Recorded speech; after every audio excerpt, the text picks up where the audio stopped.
The biggest challenge? Finding a parking space.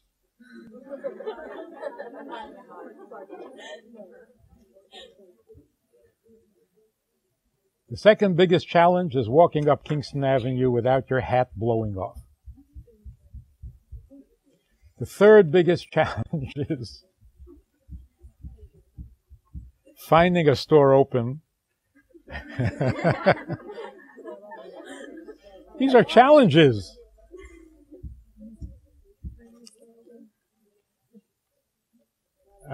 If you mean by challenge, you mean what is the purpose? What's the benefit? You go on shlichus, you know what the benefit is. You're doing something to spread Yiddishkeit and to spread Chassidus, and you're bringing Mashiach. What is the challenge of living in Crown Heights? There are two things. One is what you're doing now, and the other is what you're preparing for. If you don't learn now, then your Yiddishkeit, when you go out into the world, will not be contagious. A chassid is somebody whose Yiddishkeit is contagious. That's a chassid, in the most simple words. There are many people who are religious, but their mitzvahs, their Yiddishkeit, is not contagious. Nobody's interested. They say, fine, you're religious, good for you. I tell you a story. There was a group that came from Long Island.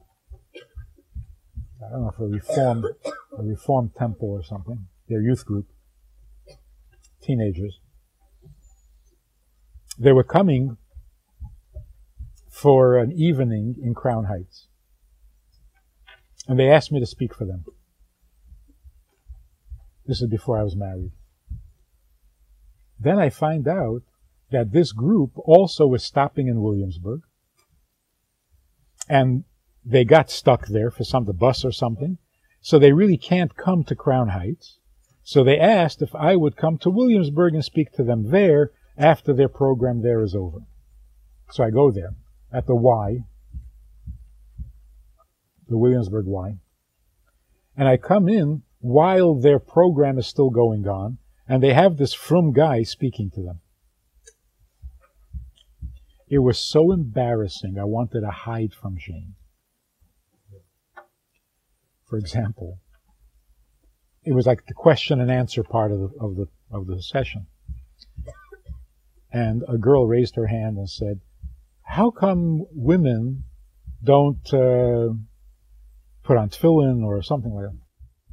And this guy says, well, you know, women at a certain time of the month, he starts going into depressions, and these teenagers were like, you're out of your mind. But that wasn't even the most embarrassing. The most embarrassing thing was somebody said to him, so you never have any fun? He said, oh yeah, we can go bowling. I just wanted to hide. So when he left, I had to undo all the damage. You're a religious Jew. You spend your day and your nights and your life doing mitzvahs and learning Torah. Do you have fun? Yeah. We can go bowling. That is so pathetic. Why would anybody be jealous of their Yiddishkeit? Because they can go bowling? We go bowling and we don't even have to be religious, so there. It's pathetic. A chassid, his Yiddishkeit, his mitzvahs are supposed to be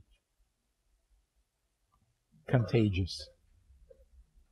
Somebody sees a chassid doing a mitzvah, they want it. They like it. That's a chassid. So do chassidim have fun? Why? Because they can go bowling? Their Yiddishkeit is exciting. They don't have to go bowling. They do when they got nothing better to do. Not that that's the highlight of their week. It's very sad. So, what does it mean to be a chassid? To be a chassid means when people see you doing a mitzvah, they want it.